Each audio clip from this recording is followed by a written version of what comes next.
നമസ്കാരം. Daily news ശുഭദിനത്തിലേക്ക് സ്വാഗതം. നിറരൂപ വ്യത്യാസങ്ങളുടെ പേരിൽ ആളുകളെ താഴ്ത്തിക്കെട്ടുന്നത് ശരിയാണോ? ഇന്നത്തെ ശുഭദിന ചിന്തയിലേക്ക്. ഡെയിലി ന്യൂസ് ശുഭദിനം നിങ്ങൾക്കായി അവതരിപ്പിക്കുന്നത് ജോയ ലൂക്കാസ്. പൊന്നണിഞ്ഞ പ്രഭാതത്തിന്റെ അലകളിൽ നിറയുന്ന പുഞ്ചിരികൾ, അതെ, ഇന്ന് ആഘോഷമാണ്. ജോയ ലൂക്കാസ്, ഓരോ ആഘോഷത്തിന്റെയും ആത്മാവ്. ആ മലയുടെ മുകളിൽ ഒരു ദിവ്യജ്ഞാനിയുണ്ടെന്ന് ആളുകൾക്കെല്ലാം അറിയാം.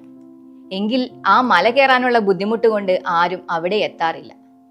ഒരിക്കലൊരു യുവാവ് മല കയറി മുകളിലെത്തി. അവിടെ കണ്ട കുടിലിൽ വയോധികനോട് തന്റെ ആഗ്രഹം പറഞ്ഞു.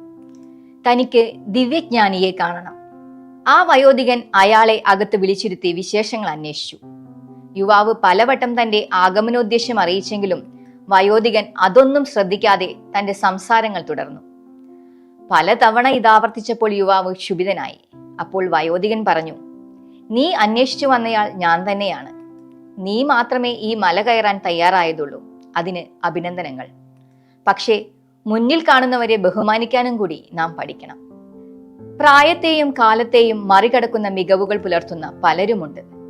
നിറരൂപ വ്യത്യാസങ്ങളുടെ പേരിൽ ആളുകളെ താഴ്ത്തിക്കെട്ടുന്നത് ശരിയുടെ രീതിയല്ല. കഴിവും സാമർഥ്യവും നിറവുമായി ഒരു കരാറിലും ഏർപ്പെട്ടിട്ടില്ല. ഉയരക്കുറവോ ഭാരക്കൂടുതലോ കൊണ്ട് ഒരാളും ഭൂമിയിൽ നിന്നും പുറന്തള്ളപ്പെട്ടിട്ടുമില്ല. എല്ലാവർക്കും അവരവരുടേതായ പ്രകൃതവും പാടവവുമുണ്ട്. അത് തിരിച്ചറിയതിനു മുൻപേ ആളുകളെ അളന്നു തിരിക്കുന്നത് മര്യാദകേടും മനുഷ്യത്വമില്ലായ്മയുമാണ്. അപരിചിതരോട് പോലും ആദരം പുലർത്തി നോക്കൂ. ഏത് ആൾക്കൂട്ടത്തിലും നമ്മുടെ നിലവാരം ഉയരുന്നത് കാണാം. അതെ, ആള് നോക്കാതെ ആദരിക്കാനും നമുക്ക് ശീലിക്കാം.